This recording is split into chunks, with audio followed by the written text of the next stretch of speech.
everyone, welcome back to my channel. Today, let's tier rank all of the books that I read in 2021.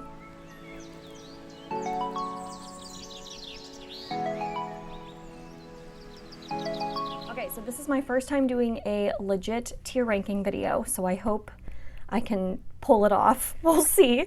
We do have over 70 books to talk about, so I'm going to go pretty quick through them and try to kind of give succinct thoughts as to why it's going into which category. So let's just go ahead and get started because this video is going to be long, I feel it. The first book we have, City of Girls by Elizabeth Gilbert. I love this book so much. It definitely made my all-time favorites list for this year. It was just so good. I love the writing and the themes and just beautiful, beautiful. Dragon Republic, I thought was great. Such a good sequel. I loved the new characters that were introduced in this book and kind of what Rin was going through in this book. I love the expansion of the magic. Thought it was a great sequel.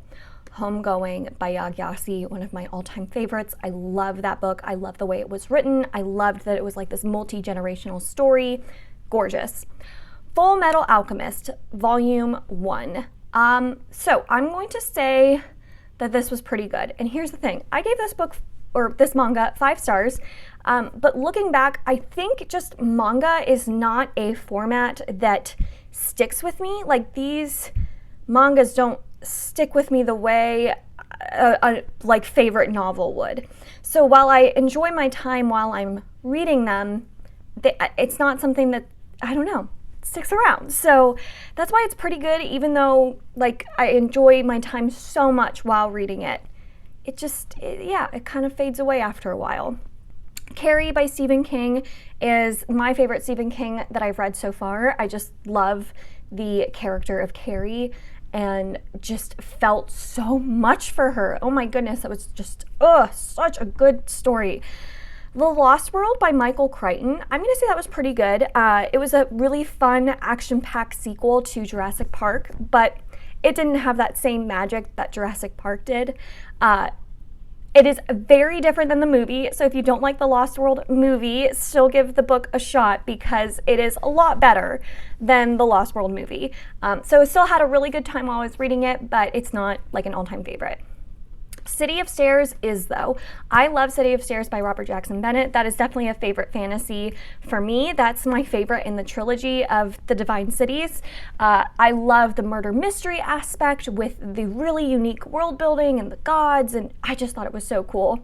My Best Friend's Exorcism is also a favorite of all time by Grady Hendrix. This is just 80s nostalgia. I love the friendship in this book. I love kind of the quirky humor, yet it's still definitely a horror book. I just loved it. Clownin' in Cornfield by Adam Cesar is not for me. I have realized this year, or last year, 2021, that slashers is just not for me. I don't love young adult horror, especially. I just got really annoyed with the characters. The twist at the end just was kind of weird for me. I did not like that one. So yeah, 'tis not for me. Cinderella is Dead by Caitlyn Barron. I'm going to put in pretty good because I think for the target audience, this is a YA fantasy book. I think for the target audience, it's a really good book, but I, not being a young adult anymore, or you know what they categorize as young adult, it just didn't do much. It was a pretty unique premise. I liked that it kind of took the story of Cinderella and kind of spun it on its head. But it felt very young to me. So yeah, that one was pretty good, but not one that I'm going to revisit. The Dream Daughter, is it Love You Till the End of Time or You're Great? You know what? Love You Till the End of Time. So good. So good. I think I just read it at the right time in my life. I read it while I was pregnant with my own daughter, and it is just this story of how far a mother will go for her child. It's just beautiful. It's got this time travel that doesn't take over the story, but just helps kind of propel the emotional beats forward. It's just beautiful, beautiful, beautiful. The Ruin of Kings by Jen Lyons. Y'all know how I feel about that book. If you've seen my most disappointing books of 2021 list, this is at the very bottom. It was just unnecessarily confusing. I really did not like the way it was executed at all. That is just not for me at all. Such a Fun Age by Kylie Reed, I'm going to put at the very top of pretty good because I thought that this one lacked a little bit of plot that usually I like. I like a good balance of characters and plot, especially in contemporary, but this one was very much a character study, but none of the characters were extremely likable people, which I think was done on purpose, obviously. But this one, yeah, it had a good message, good themes, but I wish it had a little bit more plot. Crooked House by Agatha Christie was so fun. I'm going to put that one in your great because it's a closed circle mystery. It's a whodunit. It's very, very cozy. I have really enjoyed every Agatha Christie that I've read. I just think that they're so fun. So this one, I love the twist at the end. Did not guess it, did not see it coming. So if you're looking for just a cozy mystery, Crooked House is a good one. Valor by John Gwynne is going to go at the top, of course. I love The Faithful and the Fallen, love the characters. McKean is my favorite. I love him. Yeah, Valor was fantastic. It introduced a couple new characters that I absolutely fell head over heels in love with, and then some others that I could not stand, like hated with a burning passion. So Valor is just fantastic. Atomic Habits was great. I definitely think it's one that did a really good job. It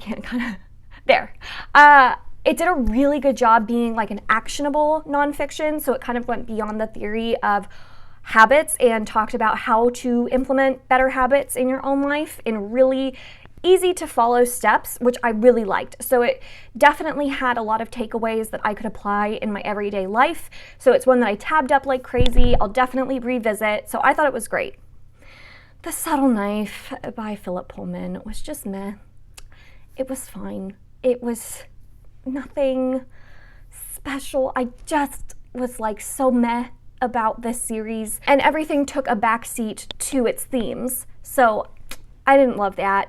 Mind of My Mind was great. One of my almost favorites. I love this kind of like X-Men feel of sci-fi. I thought it was really good. The dynamic between the two main characters was fascinating. So that one was really good. A Beautifully Foolish Endeavor by Hank Green, I'm going to put in pretty good.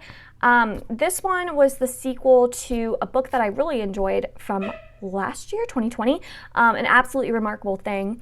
I love that one. This sequel was not quite as good. It had a lot of other characters that it was telling the story from, and none of those characters I absolutely loved. But regardless, it was still a fun duology. I do recommend it for sure. Black Sun by Rebecca Roanhorse is going to go at the very top. It is so good. I'm going to put this one here. This one here. Yeah, Black Sun by Rebecca Roanhorse is amazing. I love how unique the world building feels. I love the characters and this like subtle romance subplot that you get. I just adored. Kingdom of Back by Marie Lu, I'm going to put in meh. This is definitely YA magical realism. I really liked, I'm going to put it above Subtle Knife.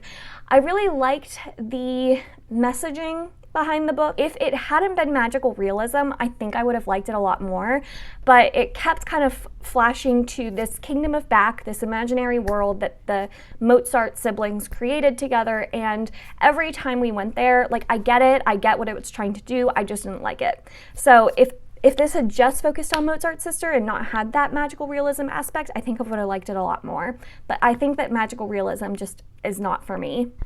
The Chain, I thought was great. I had so much fun with The Chain. I will say like the first half of the book is, in my opinion, better than the second half of the book, but I just had such a blast while reading that. I could not stop listening to it on audio. Legendborn, I'm going to put at the very top of pretty good because I personally did really enjoy this book. I really liked the magic systems, and there was one magic system that I liked a little bit more than the other one. I wish they were a little bit more fleshed out. It was kind of confusing to follow. There was a lot going on in this book, and the ending was just like, oh my gosh, so epic. So I had fun. I liked it. A Nearly Normal Family, I'm going to put near the top of great. It was a legal thriller, which I'm finding I think I might really like legal thrillers when they actually follow like court cases and the characters are in court and having to make their case. I think it's so fascinating. And this one did a really good job of telling the story through multiple perspectives at just the right moment. I thought that it was really well executed, so I would highly recommend this one if you like legal thrillers. Shadow and Bone. I did my reread this year in preparation for the Shadow and Bone TV show that came out on Netflix, which I loved. And I have to put these in great. They're just, I love the Grishaverse. I know that it's not perfect. I know that it reads a little bit younger, but I just love it. I love this world. I love the magic, and it's great. It's great. Digital minimalism, I really enjoyed as well. This one was another nonfiction that kind of talks about how to reduce the consequences that like social media and technology bring into your life. And I really liked what it had to say. I thought a couple things were repetitive, but overall I gained a lot from it, and I made changes in my own life after reading it. So I thought it did its job very well and illustrated its points very well, even though it did feel a bit one-sided. Ruin, this one, just towards the top there. Ruin is my favorite book in the Faithful and the Fallen because of the most epic scenes. This one has the scenes in this series that I just think scream epic. Like my favorite. So love Ruin. You all know how I feel. Fate of the Fallen, oh my goodness. Calcade. No, this was not for me. I did not like the juvenile humor in this book, and I thought the world building was very contradictory. It would contradict itself a lot. Like, the whole thing was based off of prophecies that I guess you can't change, but then you could in a part of the book. I don't know. It was weird. I did not like the humor. It did not work for me. The Broken Eye by Brent Weeks. I enjoyed this one. I think this one was probably, I'm going to put that at the top of meh, because I think that one was probably my least favorite in the Lightbringer series, but I still really like the Lightbringer series overall. It's not a favorite or anything, but yeah, that one was my least favorite. Siege and Storm, I'm just going to put in your great. We already talked about that. The Gilded Ones, I'm going to put that one in pretty good as well. I'll put it there. I really liked the beginning of this book. I thought it was really dark for a YA fantasy. I really liked that it kind of went there. It got pretty gruesome. And then I really liked the middle of this book where we were developing these awesome friendships with some of the other characters that were introduced. However, the ending for me just did not work. There were a lot of reveals that didn't work. The villain was very like mustache twirling villain, so I didn't love the ending. When the Sky Goes Dark by Oliver C. Seneca, this one was also not for me. Again, it's very much a slasher horror, and it's very violent, gruesome. Just slashers aren't for me. I don't know what else to say about that one. Long Bright River, I'm going to put that in meh. That one really didn't stick with me. I didn't love the writing. I didn't love the characters. I just didn't love the way that this one was laid out. So yeah, not my favorite. The House in the Cerulean Sea, I love. It's such a warm hug of a book. It's so cozy. The characters are so cute. You just can't help but adore all of the little children in this book. It's just the sweetest book with the most kind message. Ruin and Rising is also going to go in your great. Upon reread, Ruin and Rising I think was my least favorite of the trilogy, which is interesting because I think it was my favorite before, but it's definitely my least favorite now. So the ending wasn't great, but the whole trilogy has to go in your great because it's the Grishaverse. I love the Grishaverse. Kingdom of Souls was definitely great.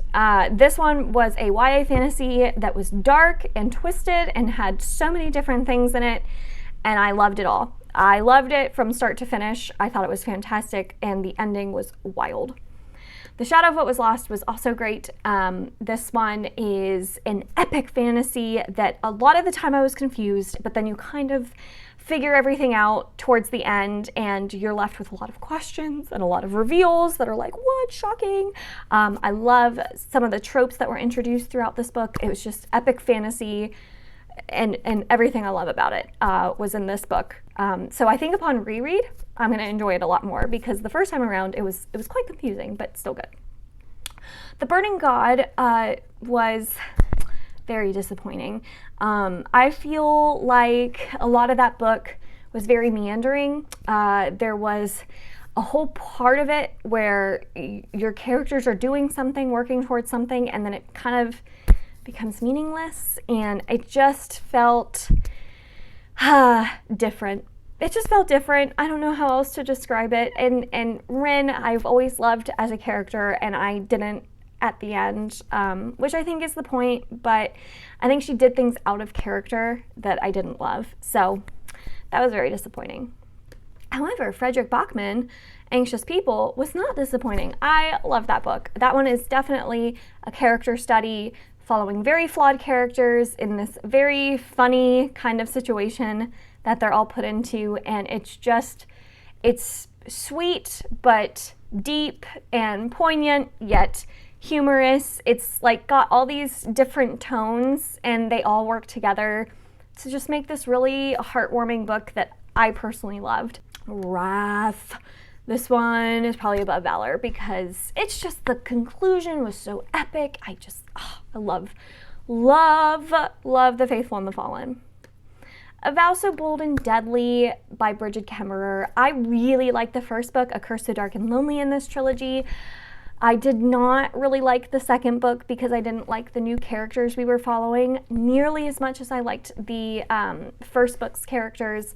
And then the third book, we get both sets of characters, and it was just kind of like, it was too neatly wrapped up. I don't know. It was just like everything was tied with a pretty little bow, and I wanted like a little bit more, like, I don't know, struggle. I don't know, that sounds weird. Fireborn was great. This one I have to reread because I was reading it at a time where I was sleep deprived with a newborn, and I remember loving it. Like, I loved the characters, I loved the political intrigue, I thought it was really well written, but I just don't remember a ton of it. So I definitely have to reread that one before continuing on. Raybearer, I'm going to put at the very top of pretty good, because again, this was also read at a time where I was very sleep deprived, and I don't remember a ton, but I remember loving the world building in that one. And I remember thinking it was just really well done. Like, all of the political intrigue in it, the world, the character dynamics and friendships, I remember being really well done. So that one I also need to reread. Shadow of the Fox was great. I love this Japanese-inspired YA fantasy. I thought it was just so cute and sweet, and I love the characters of Yumeko and Tatsumi. They're just adorable. So I love The Shadow of the Fox. Ring Shout was also great. This is a historical fantasy novella that packs a punch. Super cool premise. I loved the horror elements in this one. It got really creepy and dark. The character work was outstanding. That one really packed a punch. I wish it had been a full-length novel, because I think that could have been an all-time favorite. But I wanted more. It was so good. Upon a Burning Throne was also great. I'm going to put that one there. I love how this one was written. I thought it was beautifully told. I loved the royal politics in it. It just was really unique and cool. The world building was fantastic, so that one was really good. Heart of Flames, not for me. It just felt so typical. Like, it didn't do anything new that I hadn't read before. The characters felt very bland, and it just was so long. Like, it kept going and dragging. Oh my goodness. So yeah, this one was just not for me. I will not be continuing on with that series. Firekeeper's Daughter was fantastic. I love this YA mystery. I thought the rich cultural elements that were woven throughout this book were beautiful, beautiful. And I love the themes, and the mystery itself was great. The character of Adonis was amazing. I loved her. So that book was great. City of Blades, I love City of Blades. Not quite as much of City of Stairs, but City of Blades was fantastic. I really like the main character we follow in City of Blades. She's a side character in City of Stairs, but then she's the main one in City of Blades, and I really liked her. And I had so much fun in this world with these characters. James Clyde and the Tomb of Salvation, not for me. This one was a middle grade fantasy, and it was definitely middle grade. Not to say that adults can't like middle grade. I mean, I definitely want to read more middle grade because that's something that I would love to pass on down to my daughter when she grows up. But this one in particular, I thought it could have used a little bit more development of the characters. If I understand it correctly, this is the second book in a series, and I was only sent the second one to read and review, and I think I was missing a lot of detail because we weren't really introduced to like characters or what was going on. It kind of felt like it picked up where we left off, and I don't know where we left off. So I think if I had read the first book, maybe I would feel differently, but yeah, that one was just not for me. Mort was, I'm going to say at the very top of pretty good, because while I really enjoyed it, I really liked Harry Pratchett's writing style and humor, I wish we had more of Death. I thought Death as a character was the best part of the book, and he wasn't in it quite enough for my personal taste, because I just really enjoyed him. I thought he was great. The Death of Mrs. Westaway by Ruth Ware is a very slow mystery thriller. Too slow. It was very repetitive, and it was definitely a slow burn. So, yeah, not much else to say. The Death can't say that. The Death Wish Game by Jonathan Chateau. I'm going to put it at the very top of meh. This one was a very gory thriller horror book, and the premise was cool. Some of the reveals were a little interesting, and I thought some of the monologuing got to be a little melodramatic, over the top, which kind of took me out of the story a little bit. But it was still a fast-paced horror thriller that definitely kept me on the edge of my seat. So it was meh. I think some of the villains could have been a little bit more, I don't know, realistic, maybe. The Wolf by Leo Carew. I'm going to put this one in You're Great. I love the political intrigue in this book. I thought it was really well written. The characters are fascinating. I can't wait to keep continuing on with their stories. The war, there's this war between these two different peoples, and it's really well written. I really like this one. So definitely excited to continue on with that. Blow Kids, I'm going to put in pretty good because this one was a nonfiction that talked about the effects of screen time and technology on children. And I got a lot out of it, but there was a lot of the book that I feel I kind of skipped around. It didn't feel super relevant to me, and it was very repetitive, and it was very one-sided.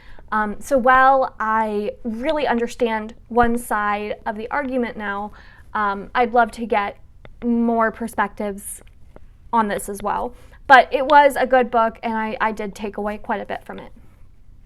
Fullmetal Alchemist Volume 2, I'm going to put with Volume 1. I think I like that one a little bit more. Pretty good. We already talked about why. Never Die by Rob J. Hayes. I'm going to put it at the top of pretty good because I had a lot of fun with this one while I was reading it.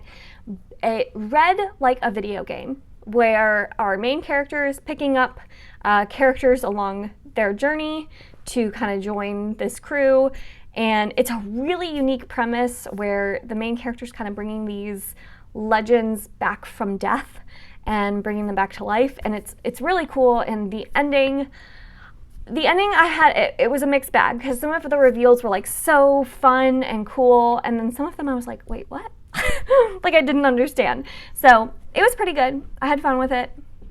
Soul of the Sword is my least favorite in the Shadow of the Fox trilogy. I just didn't love kind of the side quest that we were on during this, and It was missing a lot of the character banter that I loved from Shadow of the Fox, but it was still pretty good. Hood was also kind of at the top of pretty good. I really liked the writing style, and I really liked the villain and the politics in this book, but I thought the characters were lacking some depth. The main character wasn't necessarily the most likable human, so that was a little bit hard to get behind, but overall, like, I did enjoy the book. Monstrous, I'm gonna put in meh, because if it weren't for the absolutely gorgeous art, I don't think I would continue on with this series. I do plan on continuing, but it's not a priority. The art is so stunning. It's so pleasing to look at, but the story itself is so unbelievably confusing. And apparently it's not just me. Apparently a lot of people get confused with this book, or this graphic novel. So I don't feel as bad about like not knowing what's going on. Really confusing. And I don't know that it has to be that confusing. So it's fine. It's fine. Wildcat, not for me. Wildcat is a like Viking inspired fantasy book, and we only follow one main character. We get like a couple chapters randomly from other characters' perspectives, but it's just one main character that we're following, and I didn't love her. So yeah, I feel like if you don't connect with that main character, it's going to be hard to love the book, because that's all you get. You get her perspective. So wasn't my favorite. How to Win Friends and Influence People, I thought was pretty good. I did get quite a lot out of this, but a lot of it was kind of, again, repetitive or like very obvious stuff. So I think it did a good job. I got some stuff out of it, so it was pretty good. The Blood Mirror. I liked this one a lot more than The Broken Eye. I really like a lot of the plot lines in this one and the character arcs. I thought the reveals were fantastic in this one. Like, it was like this book was just reveal after twist after twist, and I really liked that. So I had a lot of fun with The Blood Mirror. That one I liked a lot more. The Wood by Chelsea Bubulski was not for me. This is like a YA horror that I thought it was horror, but it's actually more like magical realism fantasy. It has time travel in it, which I wasn't expecting. It was a fine premise. It just wasn't what I was expecting. And if I had known really like what like the meat of the story was, I probably wouldn't have picked it up. So that one was my bad for not knowing kind of what it was about before picking it up, and kind of picking it up, I think, based off of one person's recommendation for like a creepy horror, but I don't think it was very horror. Activation Degradation was pretty good. This one was a review copy that was sent to me so kindly, and I had not had it on my radar prior to getting it, so I'm really glad I ended up reading this one, because I really liked the themes it was exploring, and I thought it was really well written. It was kind of confusing at the first 100 pages were very confusing. You're kind of just thrown in to this very sci-fi world and you have no idea what's going on. But I really like the mystery element that you're figuring out alongside the main character. Really interesting. So I like that one. Winds of Strife was great. Not quite an all-time favorite, but I think it could become an all-time favorite as the series goes on, because I love the magic system. I really like the politics in this one. The characters I personally found fascinating, but they're very unlikable people. They're very flawed, but I really enjoyed following them. So I love Winds of Strife. I thought it was great. The Amber Spyglass. This one, I'm going to put it at the bottom of meh. It's fine. It's fine. I have nothing to say about this Dark Materials trilogy. I don't know why I disliked it. It was just fine. The Road by Cormac McCarthy. It was so good. I love this book. The father-son journey through this post-apocalyptic world. Heartbreaking, beautiful, emotional. It's small, but it packs a punch. I love it. The Thunder Heist, I thought was pretty good. I had a lot of fun with this one. This is a really unique world that we're in, this fantasy world, and I love a heist story, like a good heist story. This is a good one. This is a good heist story with like a really clever, intelligent, fun main character to follow. I really like this one, and the ending was real good. I can't wait for the sequel. So that one was pretty good. Actually, I'm going to put that one in your grade. Leanne Moriarty, 9 Perfect Strangers. This one was meh. This is my least favorite Leanne Moriarty book that I've read so far. I usually have so much fun with her books no matter what. I've read quite a few of her books before, like 5 or 6 of them at this point. And again, usually I love them, but this one's my least favorite. It just didn't do a whole lot. And the ending was just so predictable and it felt just very anticlimactic. Like we were building up to this thing and then it happened and you were kind of like, whatever, okay, sure. So yeah, it was meh, it was fine. Just Mercy definitely has to go at the top of Love You Till the End of Time. Just amazing nonfiction book. Bryan Stevenson is incredible. I love this book. I love what it has to say just about our justice system, and I just think it should be required reading for everyone. 9 of Swords by Brooklyn Quintana is pretty good. This one was a chunky book. It's a fantasy, and I don't totally know what age range it's supposed to be targeted for. It felt YA, but it feels like a YA that any age can enjoy. It's like one of those cozy fantasies that you just curl up by a fire with a blanket and hot cocoa and you're reading 9 of Swords, and it feels cozy, and the world building's really cool. The characters are like, oh, I love them. They're just really likable. It felt very long. Like it definitely felt like it could have been a shorter book and done the same thing. Because I think it was like 700 pages long. It was really long. But I really had a good time with it, so I thought it was pretty good. The Cabin at the End of the World, I think was great, by Paul Tremblay. I know that this one is so polarizing because of the ending. It is a very open ending. If you do not like open endings, do not read this book. I don't mind them. I actually really loved the ending, even though so many people hate it. Yeah, it was twisted and like, what the heck is going on? And I just had fun with it every step of the way. Fun is an interesting word to describe this book because it's really dark and heavy, but I just like finished it and was like, oh my God, what did I just read? I had fun with it. All the Missing Girls, I'm also going to say is great because this book is told in a reverse timeline where you start at the end and you work your way up to the beginning. If you've ever seen Memento, the movie, it's very similar to that.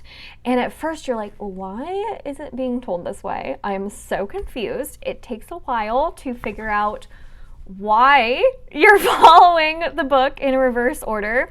But when you get there to like why, it's so worth it. It's so good. And you just trust the process. Trust that you will be confused. You'll be like, what the world is going on? I don't know any of this. But trust the process, because I think Megan Miranda just nails it at the end. You'll figure out why it's told in reverse order, and it is really good. Skyward, oh my gosh, I loved Skyward, and the only reason it's not going Love You Till the End of Time is because the rest of the series ruins it. Skyward was so fun. I love the found family. I love the mysteries, the animal companion, the sassy AI, just everything about it was so fun. 5 stars. Love Skyward. But the rest of the series, we'll get there. Dracula, meh. I'm glad I read it. I wish there was more Dracula. Like, I wish there was more vampires. I don't know. It's fine. Project Hail Mary. We know how I feel about Project Hail Mary. My favorite book of the year, for sure. I loved everything about it. I don't want to say too much because I don't want to spoil anything. Night of the Dragon by Julie Kagawa, I thought was great.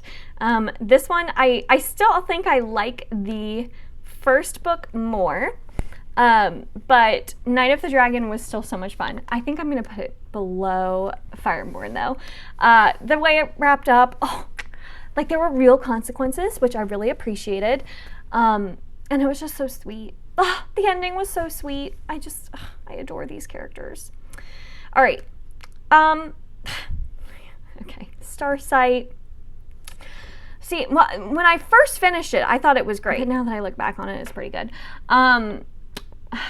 It expands the world a lot more.